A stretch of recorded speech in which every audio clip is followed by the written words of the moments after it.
Paz e graça do nosso Senhor Jesus estejam com todos, queridos irmãos. Estamos aqui mais uma vez para reavivarmos o nosso espírito. Eu não sei se ainda lembram daquelas perguntas, não é? Aquelas perguntas daquela vez, aquelas perguntas que foram lançadas aqui. Então, hoje irei responder aquelas perguntas ali. Ok, aquelas perguntas falavam certamente do que é saúde e alimentação. Saúde e alimentação. Era o estudo daquele dia ali, não é? Ok, amados irmãos, eu não vou responder aqui detalhando tudo. Por quê? Porque o estudo é muito longo e senão esse vídeo aqui vai ficar longo também, não é? Então, boa coisa, quem pretende entender melhor pode entrar em contato comigo, não é? 84 34 0 34 68. Então, se procuremos um dia, sentamos muito bem e a gente estuda, resumindo tudo. Ok, vamos lá. Saúde e alimentação. A primeira pergunta foi o seguinte: o que deseja Deus com respeito à saúde física? O que deseja? Então, o que é que nós encontramos aí? Deus, o que Ele deseja que nós gozamos de boa saúde. Essa é a resposta, não é? Deseja que gozamos de quê? De boa saúde. Por exemplo, e isso nós estamos já respondendo na Bíblia. Abra a sua Bíblia. eh, segundas de João, não é? Segundas de João 2. Já achaste, não é?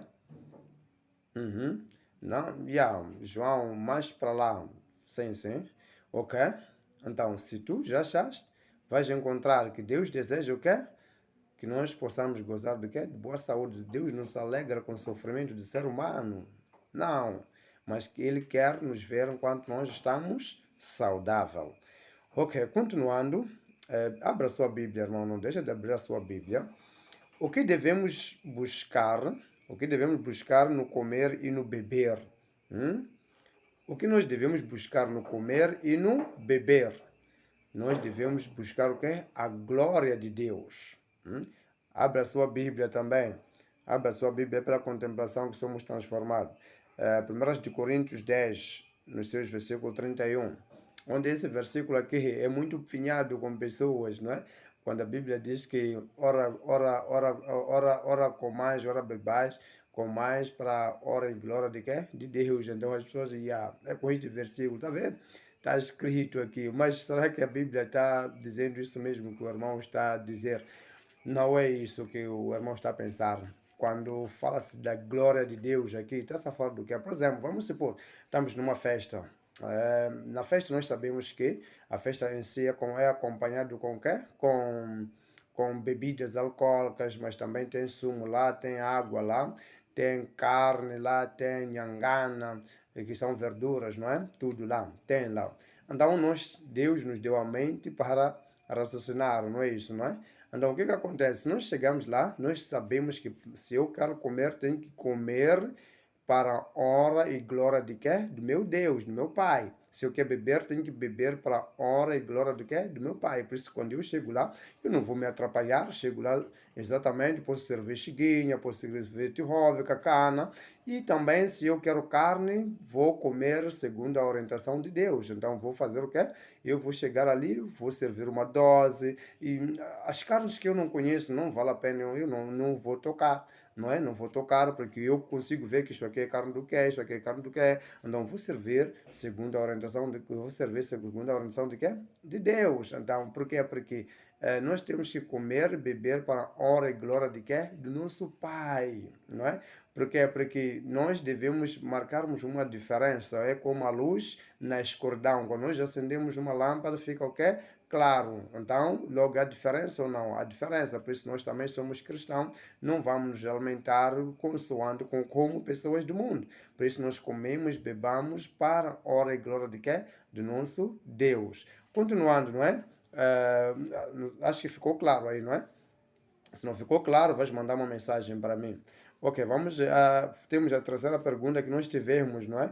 Que diz o seguinte: por que o cristão deve cuidar do seu corpo? Por que o cristão deve cuidar do seu corpo, não é? Estando em casa, estando nas festas, estando em qualquer lugar. Por que o cristão deve cuidar do seu corpo? Porque o nosso corpo é o templo do Espírito Santo. Então, eu tenho que sim me comportar bem, porque, por exemplo, vamos supor, comai, bebai para a honra e glória de Deus. Se eu chegar lá, não fazer isso, não comer ou não beber para a honra e glória de Deus, é de pegar nas bebidas alcoólicas, é de começar a comer, aliás, é de começar a beber e fico grosso ali, às tantas eu durmo ali e vamos supor, quanto eu tenho que cuidar do meu corpo, porque o meu corpo é o templo do Espírito Santo, ok? O Espírito Santo quer me usar. Então, como é que o Espírito Santo vai me usar enquanto eu abandonei quase as orientações de Deus? Não será possível, não é? Então, significa o quê? Eu estarei longe de Deus. Significa o quê? Alguns fazem isso, mas são pessoas que têm o Espírito Santo automático, não é? Agora sai de mim, agora entra entre mim, agora não é o seu tempo, agora quer fazer as minhas coisas, não é? Então, mas nós, como povo de Deus, não podemos agir assim. Nós devemos estarmos preparados em qualquer momento para que quando o Espírito Santo quiser nos usar, ele vai nos usar sim. Ele pode querer nos usar ali mesmo naquela festa para que nós possamos pregar o Evangelho de Deus, a mostrarmos a grandeza de Deus. Mas quando nós estamos bêbados, as pessoas vão dizer que chajala, não é? Esses aqui estão a sentir a bebida. Então, logo as pessoas não levarão na sinceridade a palavra de quê? De Deus. Então, por isso nós temos sim guardarmos ou conservarmos, né? O quê? O nosso corpo, porque é o templo do Espírito Santo. Então, isso consoante o quê? 1 de Coríntios 3, nos seus versículos 16 e 17. Ok, tivemos a pergunta aqui também, a quarta pergunta que dizia o seguinte: qual foi o regime alimentar que Deus deu a Adão antes do dilúvio, não é? O que é que Deus deu a Adão antes do dilúvio para que possa se alimentar, não é? Então nós encontramos que Deus deu o quê?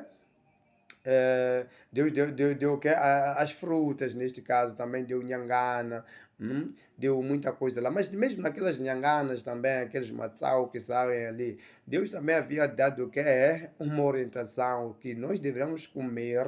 Por exemplo, vamos supor, nhangana, porque nhangana dá o quê? O feijão nhamba, que nós podemos conservar para semearmos também no outro ano. Então, por isso que ele disse, devemos comer de tudo aquilo que dá frutos. Então, também lá havia uma lei lá de como nós devemos nos alimentar. Não é só qualquer coisa que nós tínhamos que apanhar, era só arrancarmos e cozinhar. Não, também havia uma orientação. Por isso,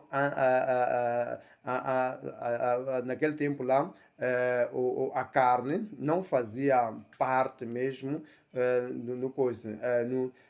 nos alimentos, neste caso, não é? Então, naquele momento, não fazia parte no regime alimentar a carne. Mas o que é que aconteceu? Por isso Deus, quando ele quis dar, por exemplo, a carne, também deu o quê? Uma orientação, porque já havia dando a orientação da primeira vez lá também, que nós possamos comer o quê? Aquilo que dá frutos, neste caso, não é? Que dá as sementes, neste caso. Ok, continuando, eu estou a tentar resumir aqui para ganhar o tempo em si, não é? Para que o vídeo não fique mais longo. Ok, temos a pergunta número 4 e número 5, não é? Em que duas classes dividiu Deus os animais quando os mandou entrar na arca? Naquele tempo lá, quando Deus ficou furioso com com o povo daquele tempo, não é? Quando ele quis destruir, né, o mundo com o dilúvio naquele tempo, quando Deus orientou a Noé para que possa meter os animais na arca. Quais são essas duas espécies que Deus dividiu? Então, nós vamos encontrar que Deus dividiu os animais em dois tipos, que são animais limpos e animais impuros. Então, nós encontramos ali na Bíblia que existe também, antes mesmo de Deus dar os animais para que nós possamos comer, lá mesmo já existia animais limpos e animais impuros. Então, continuando também, vamos entender que por isso que quando Deus também passou aquele dilúvio aí, então Deus deu também o quê? A orientação neste caso. Ok, vamos continuar. Isso foi, desculpe, abra sua Bíblia em Gênesis 7, nos seus versículos 1 e 2. Vais entender isso que eu estou a falar aqui, que Deus dividiu de verdade os animais em dois tipos, não é? Que era animais limpos e impuros, neste caso.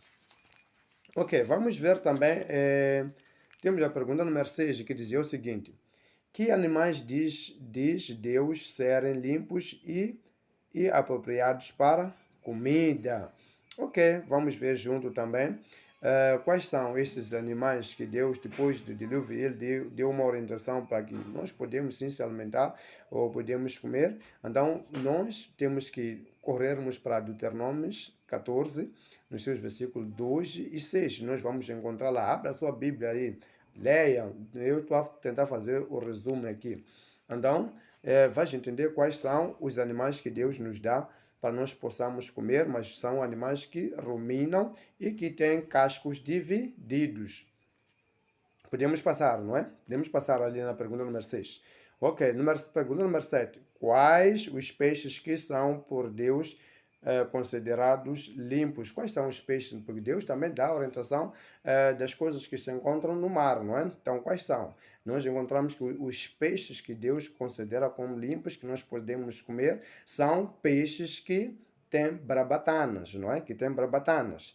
Mas acho que não tem, consideremos o que é impuro. Ok, continuando. Eu não sei se estamos juntos até aí, não é? Ok, é pergunta número quê? Número 7, não é? Vamos para pergunta número 8. Quais alguns animais específicos citados como impróprios por Deus, neste caso, não é?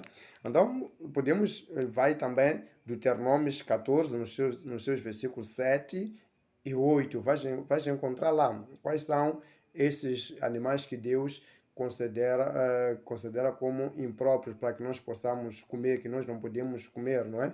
Está lá escrito também a carne que está em primeiro lugar, não é? Em todos os cantos no mundo, não é? Também está lá escrito lá. Abra sua Bíblia, meu irmão, é pela contemplação que somos transformados, não é isso? Mas lá também eu posso adiantar também dizer alguns, não é? Que tu vais encontrar lá que nós podemos ver de que o próprio corpo, o próprio porco também lá está lá, também registrado lá que nós não podemos comer, como também camelo, como também lebre, como também coelho e outros, etc. Não é? Mas vais abrir a sua Bíblia também, entenda aí mesmo. Ok, pergunta número 9. Diz o seguinte: qual será a sorte daqueles que desprezam as instruções de Deus? Qual é que será a sorte daqueles que dizem, não, porque, mas como eles cassina, não é? Que tentam discutir com Deus, não é? Parece que estavam com ele quando ele criou o mundo, não é? Quando ele fez todas as coisas, não é? Então tentam querer corrigir a Deus. Ok, qual é que será a sorte dessas pessoas, não é? Que essas pessoas que deixam a orientação de Deus. Mas eu te digo, agora a porta da graça ainda está fechada, mas Deus pode perdoar sim dos seus pecados. Basta você ler e entender e você decidir deixar, porque são coisas que às vezes a gente comíamos, não é? Antes de entender mesmo, porque aqui na Bíblia, aqui, muitas pessoas interpretam também do seu jeito, não é? Até procuram versículos também, vinham numa de que até aceitar o que nós queremos para que nós possamos comer o que nós queremos, não é? Como também Atos 10, não é? Neste caso, na visão de Pedro, mas também vamos falar no outro dia, num dia desse, não é? Ok, continuando. Continuando, pergunta número 9, né? O que, né? Pergunta número 9, não é? Não, ok. Estava na pergunta número 9, que dizia qual será a sorte daqueles que desprezam as instruções de Deus, mas a resposta é, serão destruídos totalmente. Ok, isso pode ver em Isaías 66, nos seus versículos 15 e 17. E vamos ver a pergunta número 10. O que diz Salomão sobre os que usam bebidas alcoólicas, não é? O tema hoje não é de bebidas alcoólicas, mas também, como estamos a falar, dos alimentos que faz também a parte de saúde também. Vamos tocar um pouco o que é que o Salomão nos diz acerca daqueles que bebem as bebidas alcoólicas, neste caso, não é? Aí vamos ver Provérbios 20 nos seus versículos 1. Na resposta, nós vamos encontrar que nunca serão sábios essas pessoas. Ok, continuando. Por que devemos glorificar a Deus através de nosso corpo? Por que é que nós devemos glorificar a Deus através do nosso corpo? Porque nós fomos comprados com um preço, e há um preço elevado que, irmão, não sei, eu nem sei comprar, porque não, aqui no mundo não existe nenhum dinheiro aqui para comprar o quê? A nossa salvação. Não existe nem poder, nem nada, nem riqueza que pode comprar a nossa salvação, mas nós fomos comprados com um preço muito elevado, que é a morte do nosso Senhor Jesus Cristo. Então, nós podemos ver isso aí em 1 Coríntios 6, nos seus versículos 19 e 20. Então, por quê? Porque fomos resgatados por um grande preço do que aquilo que eu estava a dizer, que é a morte de quê? Do nosso Senhor Jesus Cristo. Então, aqui teve que o Senhor Jesus Cristo entregar a sua vida por nós. Por nós. Então, por isso, nós, sim, devemos, sim, conservarmos o nosso corpo, devemos, sim, obedecermos a Deus, porque Ele é que nos salvou com seu amor, com seu grande amor. Então, por isso, nós devemos, sim, conservarmos o nosso corpo, porque o nosso corpo em si é o templo do Espírito Santo. Então, por exemplo, o Espírito Santo ele quer nos usar em qualquer momento que quer. Então, por exemplo, se nós não estivermos preparados, o que vai acontecer? Então, nós devemos estarmos preparados em qualquer momento para que o Santo Espírito, ou o Espírito Santo de Deus, possa nos usar em qualquer momento que Deus quer nos usar, em qualquer lugar. Então, eu vou resumindo assim, porque já assim mesmo agora estou a ver de que já o áudio em si também já está nos 16 minutos, mas eu não gostaria que até chegasse até aqui. Pronto, irmão, nós vamos conversar. Se tens a dúvida, manda no meu WhatsApp. Já se conhece o número 84 34 0 34 68. Pronto, bye bye.